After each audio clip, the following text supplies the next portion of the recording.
Quinton De Kock made it back-to-back centuries with another superb innings to once again put South Africa in the frame as one of the teams to watch in this World Cup. As the tournament goes on, it'll be interesting to see if South Africa can handle the pressure when the crunch games arrive, as this has been one of their massive Achilles heels for them in the past. Here, we'll be analysing how Australia bowled to De Kock and what plans they could have deployed in a bid to restrict the left-hander. One of the key issues that I saw when Australia bowled to De Kock was that the fast bowlers bowled a few too many short deliveries to him. As you can see in the images here, there are many examples where the bowlers bowled short. Some were straight and others allowed De Kock to free his arms to pull through the ball. The stats back up this point. Firstly, as you can see in the wagon wheel, De Kock totaled 63 runs in the areas from square leg to point, with 39 runs coming in this region on the leg side. It indicates that the Australian quicks bowled too short, which is evident in some of the clips that I've shown. The pull is one of De Kock's biggest strengths, and it is highlighted by the fact it was his most productive shot in the innings. He scored 25 runs from the pull with 3 sixes and 1 boundary, so it was surprising to see this plan from Australia. The biggest culprits for Australia were Cummins and Hazlewood. Both Cummins and Hazlewood were hit for sixes on the leg side, indicating how straight and short they bowled to De Kock.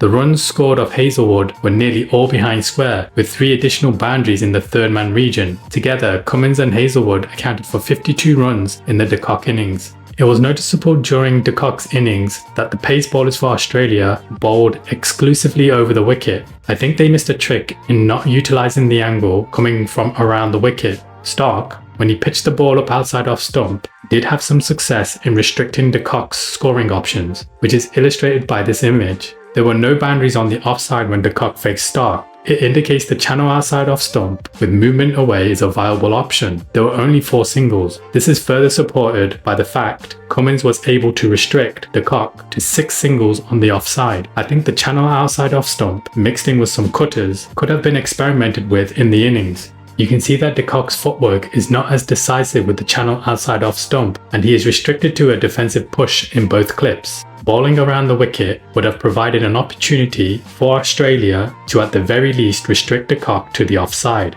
There's no secret that De Kock loves pace on the ball. One facet of his game that he tends to struggle with is spin, in particular off spin. Moeen Ali and Ashwin have dismissed him 5 times each in international cricket. Maxwell had great success in restricting De Kock's scoring ability. You can see here that De Kock's footwork can get indecisive when he tries to attack the spinner. Against off-spin, he tries to milk the bowling. He had no issues playing Zampa, picking up 12 singles and 3 boundaries. Against Maxwell, however, De Kock scored 11 of 26 balls. He hit no boundaries and was largely restricted to the offside. In the end, Maxwell did dismiss De Kock, and I think teams will look closely at the scoring areas. I think based on what I saw today, Australia will be disappointed how they bowled. Credit to De Kock for scoring back-to-back hundreds. If I was to devise a plan to prize out De Kock, it would be 2 things. 1.